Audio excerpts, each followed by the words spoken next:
라팔 거기도 이제 스캐르프라든가 아니면 햄머 같은 그런 장거리 투발할 수 있는 미사일들까지 같이 갖고 있어서 그래서 얘로 싸워왔을 때 인도가 상당히 우위에 있겠다고 생각을 했는데 이 라팔이 격추됐단 말이죠. 인도는 어떻게 했겠냐? 한 대도 안 없어졌는데. 근데 빼도 박도 못하는 증거 하나가 나온 게 그럼 얘가 왜 떨어졌냐? 중국제 전투기다. JF-17이라는 전투기가 저걸 처음에 격추시켰다라고 얘기가 나왔는데 그게 아니에요. 그래서 그 전투기는 좀 성능 안 나오는 전투기고. 근데 이제 여기에 대해서 제가 말씀을 드릴게요. 이겁니다.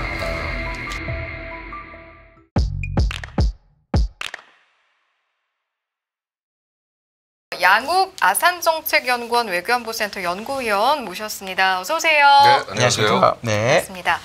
자, 인도와 파키스탄이 무력 충돌을 벌인 지 사흘 만에 전격적으로 합의했다. 뭐 이 소식이 들어와 있습니다. 일단은 타임라인을 아는 분들도 계시겠지만 어떻게 합의에 이르게 됐는지까지 일단 한번 쭉 정리하고 가겠습니다. 일단 시작은 4월 23일에 카슈미르의 그 파할검 지역에서 있었던 테러 사건이 원인이라고 볼 수 있고요. 예. 원래 이 지역이 뭐 아시다시피 원래 카슈미르 지역 자체가 굉장히 뭐 분쟁도 많고 그래서 위험한 지역이라는 걸 알매도 불구하고 일종의 그쪽 지역에서 뭐 인도의 뭐 스위스다 불리는 그런 자연이 굉장히 좋은 지역이라고 그래요. 그래서 관광 수입이 많은 지역인데 여기에 극단 이슬람 테러리스트들이 와서 이 사람들을 인질로 잡고 26명을 사살했습니다. 이 사건이 발생하니까 인도는 굉장히 좀 강경한 태도를 보여서 이거 배후에 파키스탄이 있다. 그래서 여기에 대해서 이제 보복하겠다라고 밝혔고 계속 뭐 파키스탄 쪽은 인도가 전면전을 일으키려 한다라고 이제 계속 경고를 하고 있다가 결국 이제 5월 6일 자정 그러니까 그다음에 5월 7일 새벽에 인도가 공습에 나섭니다. 그래서 전투기를 보내서 이 전투기들이 파키스탄 내에 9개 지역에 대해서 미사일 공격을 가해서 이 공격으로 인해서 일단은 뭐 인도 측 주장에 따르면 한 100여 명의 이 테러범들을 사살했다. 그다음에 테러 집단들의 뭐 무기고 훈련 장소, 그다음에 모병소 이런 것을 격파했다고 얘기를 하고요. 당연히 지역 자체가 파키스탄 내부에 물론 파키스탄 정부 시설을 공격한 건 아니지만 어쨌거나 파키스탄 내부에 대한 공격이 되다 보니까 파키스탄은 우리 보복에 나서겠다. 그러고 이제 대응에 나섭니다. 이제 이틀째부터가 문제인데요. 네. 이틀째 대응에서 이제 이 서로 뭐라고 그럴까 이제 확전 기로로 가게 되는 거죠. 자, 처음에 인도가 얘기한 건 우리는 테러범만 골라서 공격을 했다. 그러면서 확전 의사가 없는 듯이 얘기하지만요. 이틀날이 돼서 이제 교전이 일어나는데 이게 이제 서로 각국 군사기지를 공격하기 시작해요. 네. 군사기지 공격에서 사실 되게 무서운 것 중에 하나가 뭐냐면은 특히 이제 보통 한 나라가 자기를 지키려면 제일 중요한 것 중에 하나가 방공기지예요. 네. 미사일 방어할 수 있고 이제 이 기지인데 여기들을 인도가 공격을 하기 시작하고요. 파키스탄은 굉장히 이걸 심각하게 받아들이고 이렇게 또 반격을 가하기 시작합니다. 그리고 이제 계속 이제 서로 그때부터는 뭐 전투기, 드론을 막 수백 대씩 서로 보내고요. 자폭 드론을. 그다음에 서로 탄도미사일도 쏘고. 네. 그야말로 정말 이 교전이 격화가 되기 시작해서 9월 3일 이제 3일째까지 계속 이제 교전이 되는데 이때 이제 파키스탄이 우리도 이제 보복 한번 제대로 하자. 그래서 이제 보복 작전을 실시를 합니다. 그래서 이제 5월 10일 자정에 보복 공격이 시작이 되고 이때 정말 대대적인 공격이 돼서 인도 36개소 도시를 위로 뭐 드론이 뭐 휘젓고 다니는 그런 상황까지 벌어지고요. 자, 그렇게 해서 이제 아직까지는 제한적인 교전이에요. 서로 군사기지에 대한 공격인데 이거 자칫 잘못하면 완전 전면전으로 비화가 되겠다 하고 난리가 나는 순간 바로 이제 미국이 끼어듭니다. 마코 루비오가 양쪽 국가에 다 이제 연락을 하면서 대화를 하기 시작하고요.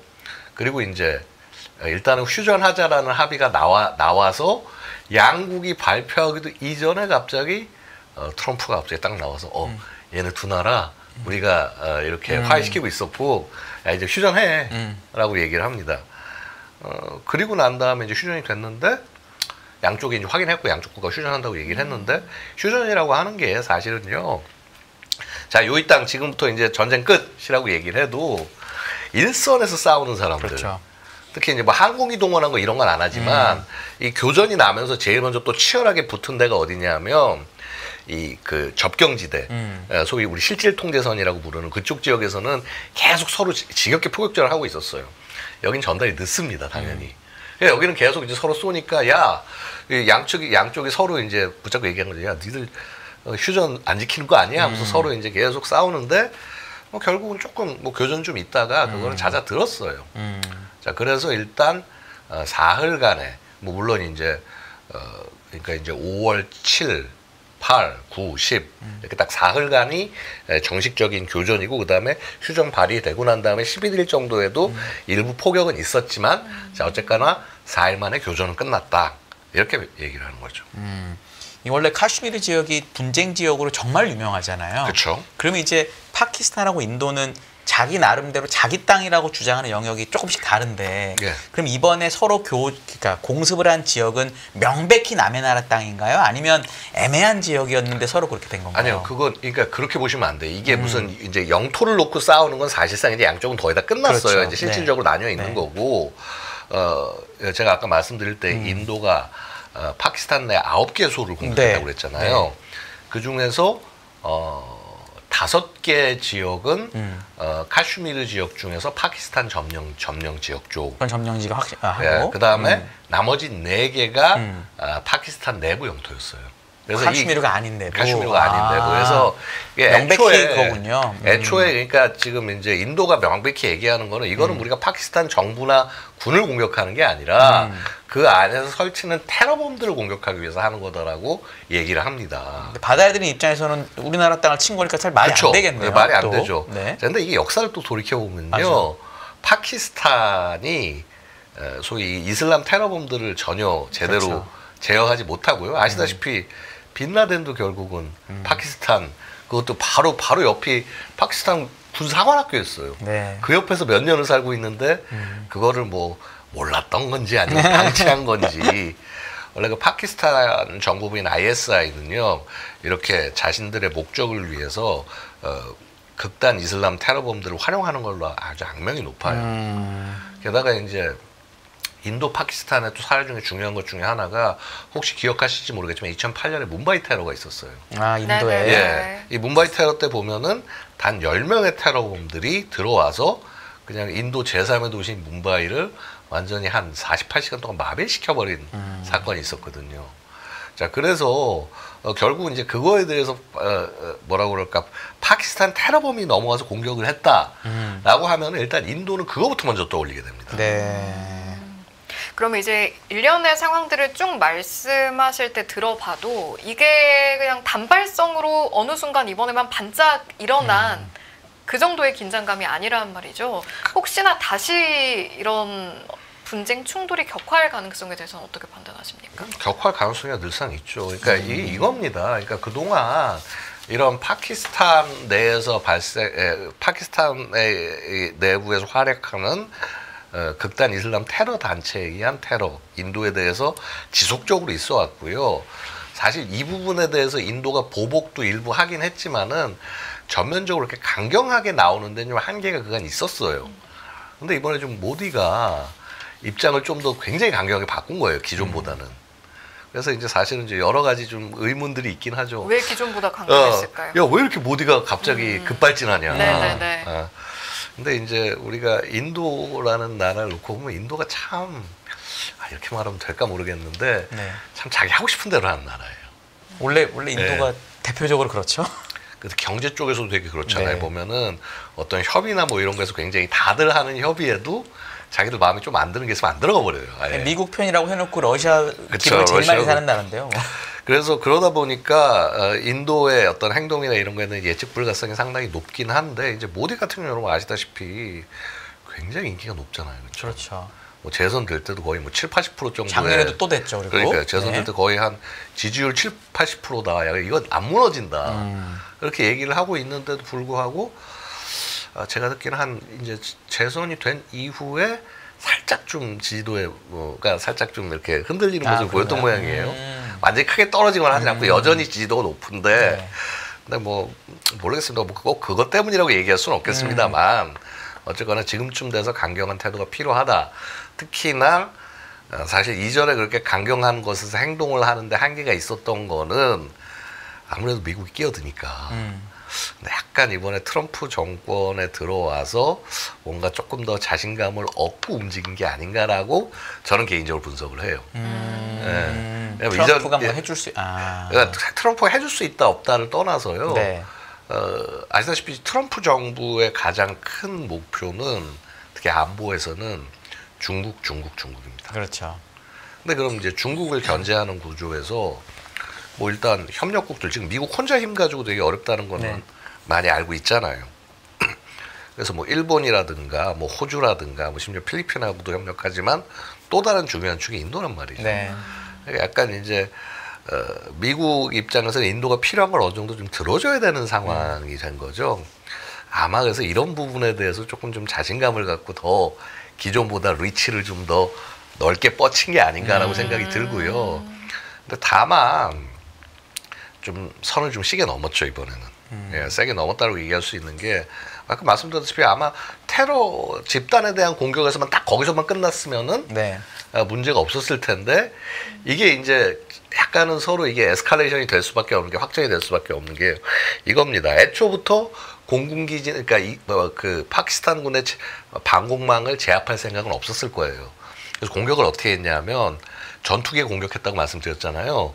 근데 요즘은 전투기가 남의 나라 공격한다고 해서 그 나라 영공에 들어가지 않아도 됩니다. 네. 자기네 그냥 영공 위에서 그렇죠. 네, 미사일 쏜 거예요. 그렇죠. 그래서 이제 주로 스캘프 뭐 혹은 스톰 섀도우라고 이름이 알려졌는데 그런 이제 순항 미사일이나 안 그러면은 이제 해머라고 부르는 일반 멍텅구리 폭탄에다 유도 장치 끼고 추진 로켓을 달아서 멀리 보낼 수 있는 네. 이제 이런 것들을 이제 투발을 이번에 했는데 근데 그러고 그랬으면 안전해야 되잖아요. 근데 격추를 당했단 말이죠. 네. 그 작전하는 과정에서. 작전 기간이 그렇게 길지 않았어요. 초기 작전이 23분이었다고 인도가 발표를 합니다. 그럼 이제 대략 물론 이제 앞뒤 시간도 있겠지만 거의 이제 23분 동안 계속 이제 쏘고, 항공기들이 떠서 쏘고 그렇죠. 이제 이랬다는 얘기죠. 그런데 이제 그럼 파키스탄은 가만히 있냐는 거죠. 파키스탄에서 요격한 항공기를 보냈고 물론 적성기가 넘어오질 않았으니까 그렇다고 자기가 먼저 넘어오긴 또 그럴 거 아니에요. 그렇죠. 그럼 자기네 영공에서 또 쏜 거예요. 네. 그러니까 자기네 영공에서 이제 이것도 대공 미사일도 쏘고 거기도 공대지 미사일 있을 거 아닙니까? 그렇죠. 지대공 미사일. 지대공. 지대공으로 쌩으로 계속 이제 공격하고 하니까 그거에 피해를 좀 많이 입었겠죠. 그럼 어떻겠습니까? 당연히 또 그 원점을 공격하겠죠. 네. 이런 식으로 이제 서로 올라가는 반응의 거예요. 온도에 대해서 좀 여쭤보고 싶은 게 이제 말씀하신 것처럼 인도는 확실히 기존보다는 조금은 더 강경했다라고 확연히 느끼신 거고 예. 거기에 대한 파키스탄의 대응은 기존과 비교해서는 어땠어요? 파키스탄은 처음부터 이제 굉장히 경계를 많이 했고 애초에 이제 이걸 일어나지 않게 하려고 국제적 메시지를 많이 보낸 거예요. 그래서 야 이거 인도가 전면전 벌이려고 그런다. 그런 얘기를 공습 일주일 전부터 계속 이제 국제사회에서 얘기를 했고요. 특히나 그래서 이런 측면에서 봤을 때는 파키스탄 쪽이 명분을 훨씬 더 많이 얻었죠. 이제 일단 야 우린 테러범하고 우리하고는 전혀 상관없다. 뭐 저는 그 얘기가 그렇게 틀린 얘기는 아니라고 봅니다. 뭐 일부 그걸 지원하는 세력이 파키스탄 안에 있고 하지만은 뭐 파키스탄 자체가 그거를 뭐 정부 능력이 아무래도 한계가 있다 그렇죠. 보니까 테러 단체를 전부 제압하지 못한 거 그 책임은 분명히 파키스탄한테 있는 건 맞아요. 네. 근데 이게 파키스탄이 그런 국가로서 전체적으로 완전히 책임을 지고 파키스탄 군대가 공격당할 만큼 잘못했냐? 네. 이거는 좀 사람들마다 의문이 있겠죠. 자, 그런데 어쨌거나 그래서 파키스탄 초기에 공격이 있기 전에 이게 우리가 열심히 감청했는데 얘네들 우리를 전면적으로 공격하려는 의사가 있다라고 국제사회를 통해 호소를 했었고 그리고 이제 실제 교전이 일어나고 난 다음에 또 의외로 그러니까 미리 준비를 잘 했던 거죠. 굉장히 빨리 그 공습에 대해서 굉장히 빨리 대응을 해서 인도도 이제 공습하면서 좀 나름 피해가 있었고요. 네. 그래서 파키스탄 입장에서는 꽤 열심히 그리고 꽤 차분하게 대응했다. 근데 이제 막판에 그 파키스탄이 이제 보복 공격을 5월 10일 했다고 말씀드렸잖아요. 그거는 조금 급발진이었어요. 정말 거기는 너무나 많은 전력을 투입해서 야 이거 내비두면 진짜 전면적으로 확산되겠네 라고 싶을 정도의 그런 전투였죠. 이제 파키스탄이나 인도가 사실 인도는 정말 땅이 엄청나게 넓은 나라고 예. 파키스탄도 우리가 자꾸 작다고 생각하지만 땅이 엄청나게 큰 나라잖아요. 그렇죠. 그러면 결국은 이런 교전이 있었지만 파키스탄이나 인도에 무슨 뭐 도시가 된 건 아니고 이제 군사시설이 이렇게 된 거였잖아요. 그렇죠, 주로. 그러면은 생각해 보기에 이 정도를 가지고 사람들이 전면전을 걱정했던 이유는 그 각각에 있는 군사기지나 이런 것들의 피해가 생각보다 컸다라고 받아들여야 되나? 왜냐하면 이 두 나라가 옛날부터 또 핵도 있고 막 이래가지고 그렇죠. 항상 사람들이 그런 걱정을 많이 했었거든요. 그러니까 이제 이런 거예요. 언제나 네. 제일 전쟁이 무서워질 때는 양쪽에 뭐 정부뿐만 아니라 국민들까지 감정이 그게 격앙이 돼서 그게 문제거든요, 항상. 그렇죠. 예. 그렇게 돼서 야 이거는 전쟁 아니면 답 없다라고 그렇죠. 여론이 그렇죠. 형성이 될 때가 그렇죠. 사실 제일 무서울 때예요. 이제 그 여론까지 아직 가지는 않았지만 그 교전이 지금 이 상태에서 더 지속이 되면 충분히 그렇게 될 가능성이 높고요. 좀 더 피해가 이제 안쪽으로도 갈 수 있다. 안쪽으로 더 들어오고 그다음에 양쪽에서 계속 뭐 서로 민간은 공격 안 했다라고 그러지만 네. 양쪽에서 다 지금 민간 희생자가 발생했다고 발표를 하고 있거든요. 뭐 숫자가 무슨 뭐 수백 명 수준은 아니고 그렇죠. 뭐 열 몇 명 수준이긴 하지만 네. 자 그럼에도 불구하고 이렇게 발생을 하는 게 누적이 되면 결국은 전쟁으로 이어질 수밖에 없는 거죠. 좀 큰 전쟁이 갈 수도 있겠죠. 그렇죠. 이제 사실 기본적으로 말씀하셨다시피요. 양쪽이 핵 무장을 하고 있는 핵 있죠. 무장국이기 때문에 네.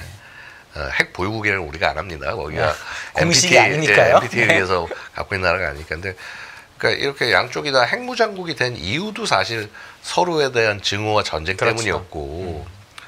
그래서 핵무장국이 되고 나면 이제 보통 우리가 그런 이론들이 있어요. 이제 핵 전쟁에 관한 전략에 관한 이론들 중에서 보면 양쪽이 서로 핵을 가지면 최소한 핵을 가진 나라끼리는 직접적으로 충돌은 서로 안 하려고 한다. 그렇죠. 이게 예를 들어서 이제 P5 우리 정식적인 핵 보유국 사이에서는 그게 맞는 말이에요. 왜냐하면 또 실제 그 나라들이 전 세계 강대국이기도 하고 그렇죠.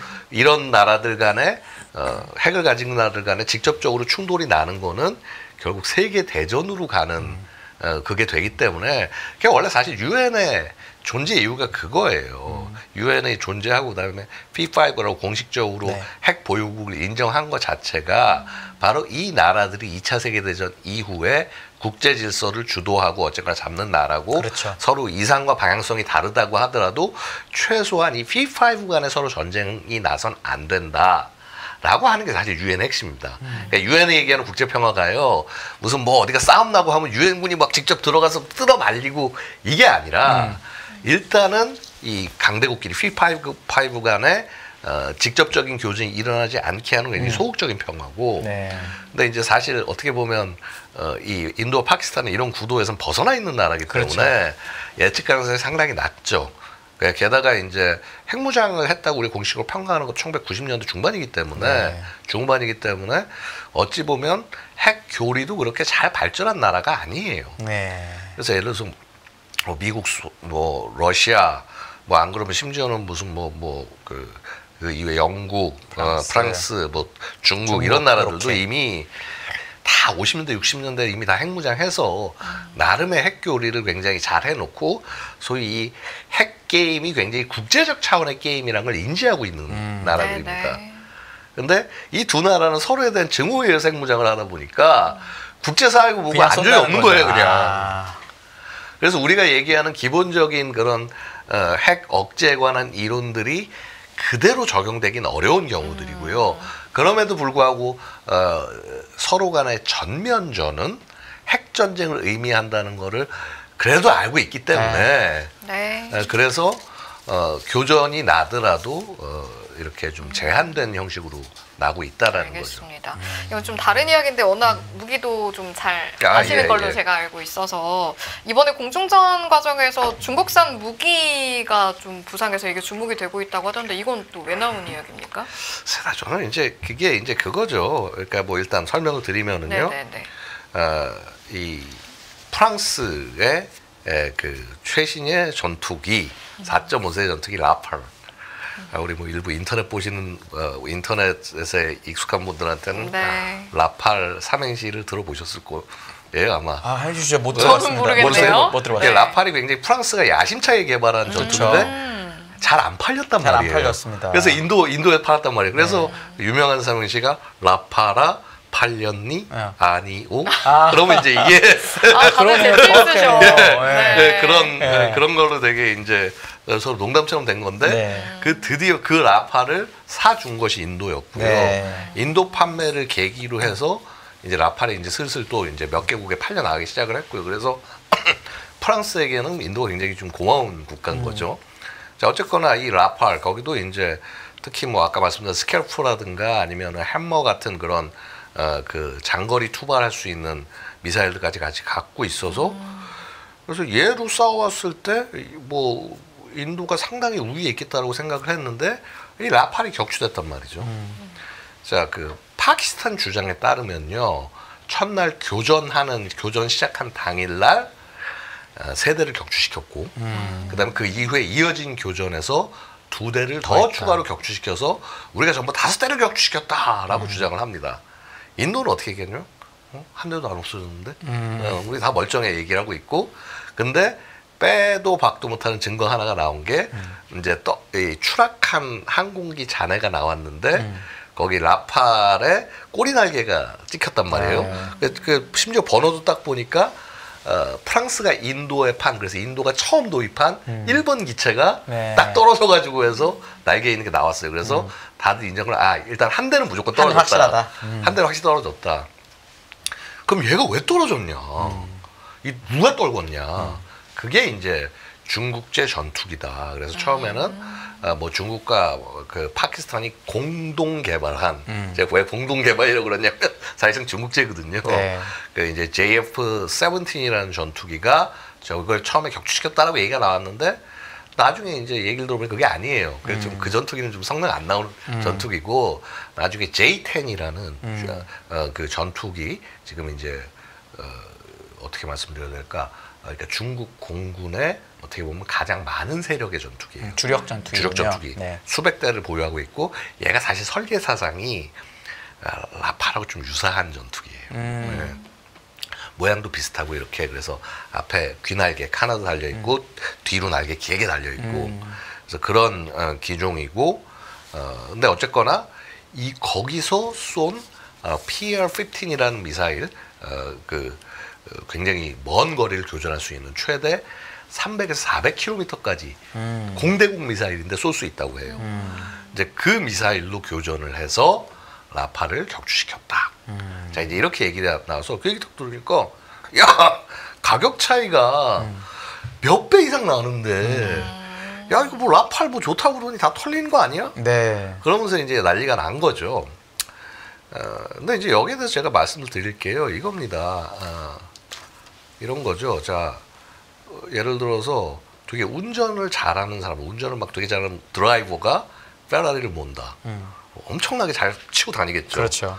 근데 이게 뭐 초보가 페라리를 붙잡는다? 골목 돌다가 쳐봤거든요. 그렇죠. 그래서 이게 단순히 무기 체계의 문제다라기보다는 인도군 도입한 지 그렇게 오래되지 않았어요. 라팔을요? 라팔 도입한 지 최근에 도입한 거고 그래서 숙련도의 문제이기도 하고 사실 전술의 문제가 아닌가라는 생각도 많이 들어요.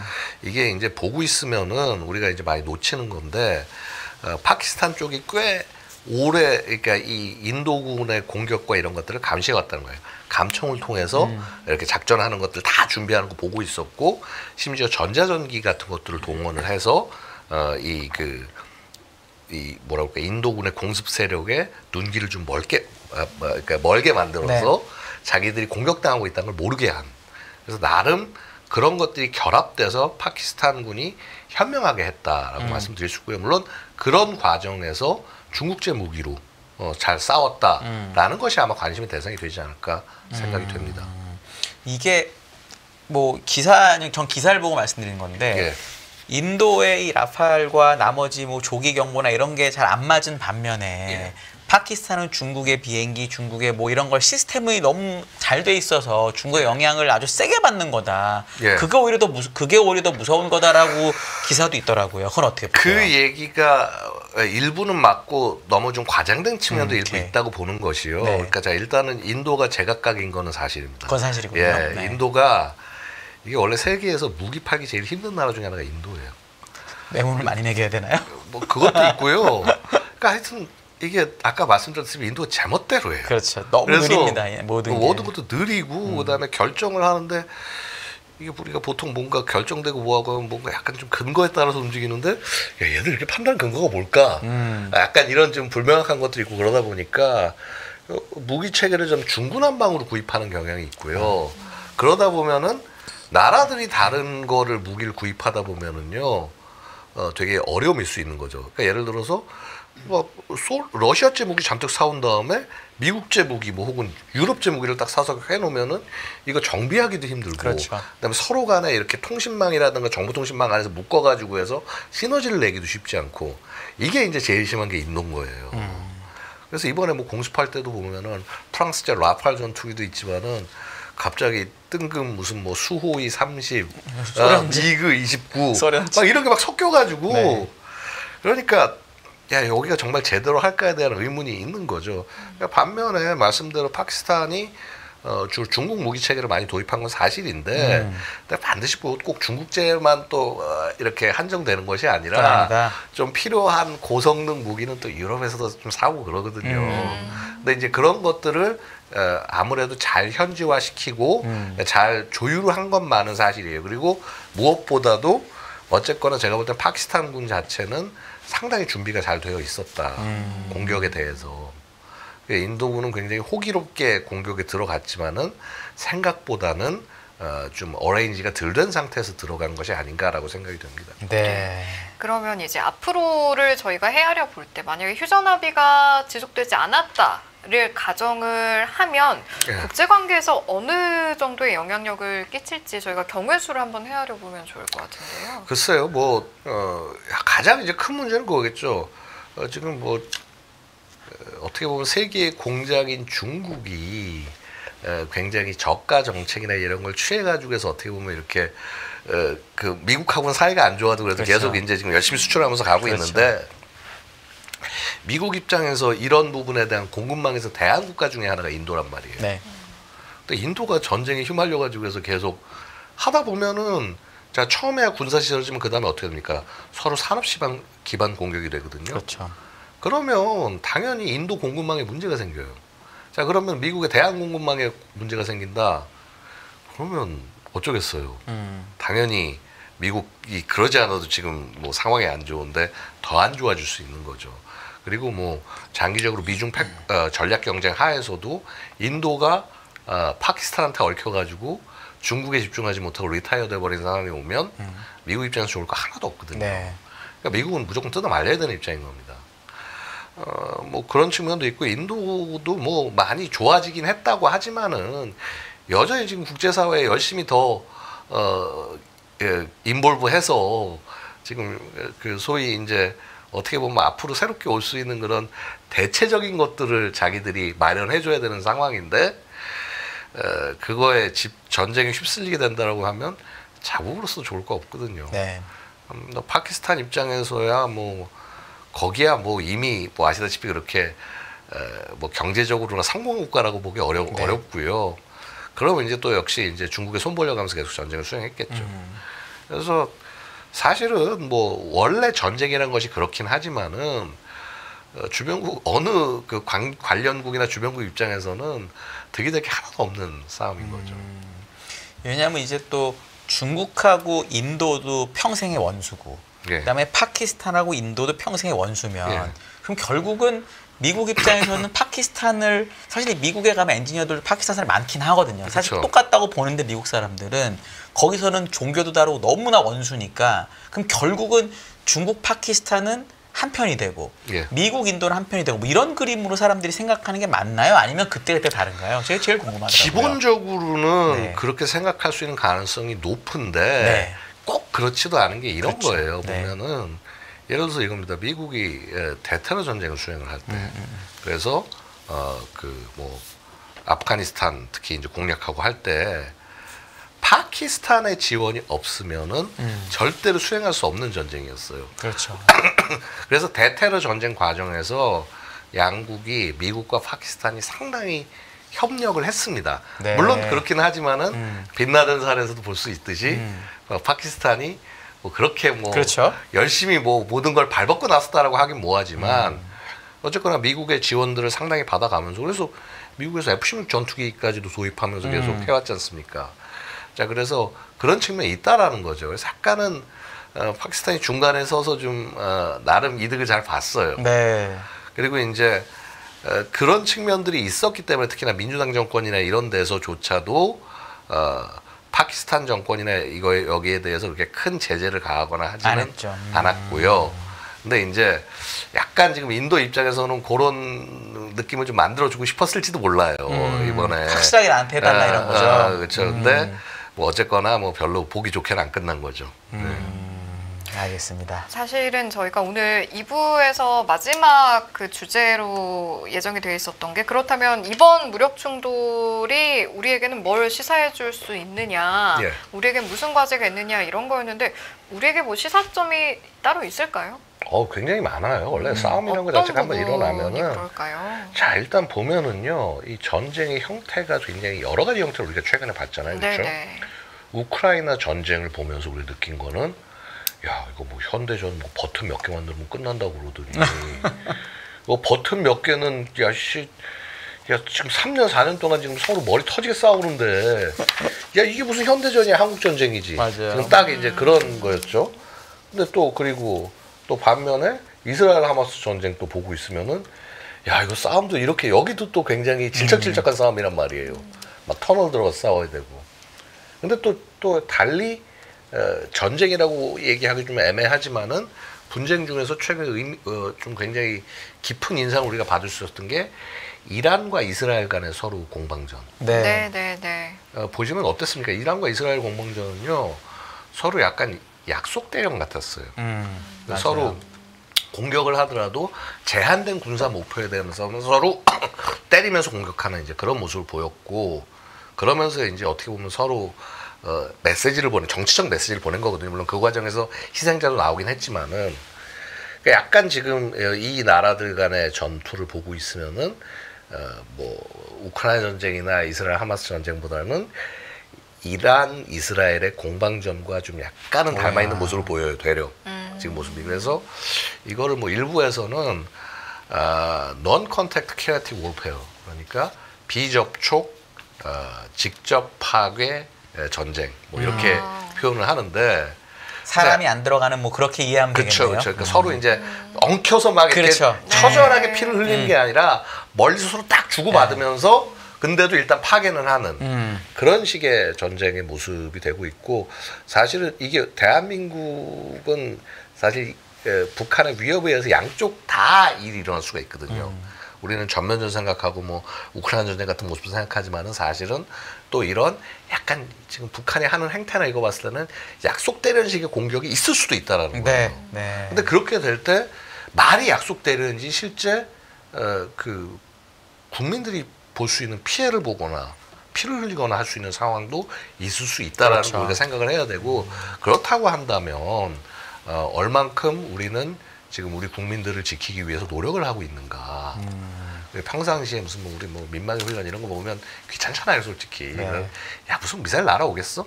그런데 이제 이런 것들을 우리가 조금 더 진지하게 바라볼 필요가 있다. 제가 지금 뭐 이게 보시는 우리 국민들께 무슨 막 위험하니까 뭐 이런 말씀 드리는 게 아니라 그런 일말의 가능성 같은 것들을 무시하지 말고 차분차분 준비를 해 나가서 우리 국민들이 모두 안전할 수 있도록 좀 해야 되지 않겠냐. 저는 이 말씀을 좀 드리고 싶어요. 아, 좋은 말씀이에요. 이스라엘하고 이란은 2,000km 차이인데도 전쟁을 했으니 뭐 우리는 너무 가깝잖아요. 맞는 말씀이십니다. 우리나라에게 가지는 시사점에 대해서도 함께 이야기 나눠봤고요. 이분은 이렇게 오늘 국제 이슈 양욱 아산정책연구원 외교안보센터 연구위원과 함께 했습니다. 잘 들었습니다. 예, 감사합니다. 고맙습니다. 매일 돈을 쓰는데 그 가치는 누가 정할까요? 정답은 슈퍼달러 슈퍼리치에 있습니다. 복잡한 공식은 빼고 투자 타이밍을 잡는 환율의 핵심만 담았습니다. 빠르게 변화하는 금융시장, 그 중심엔 언제나 환율이 있습니다. 오늘부터 환율과 썸 타볼까요?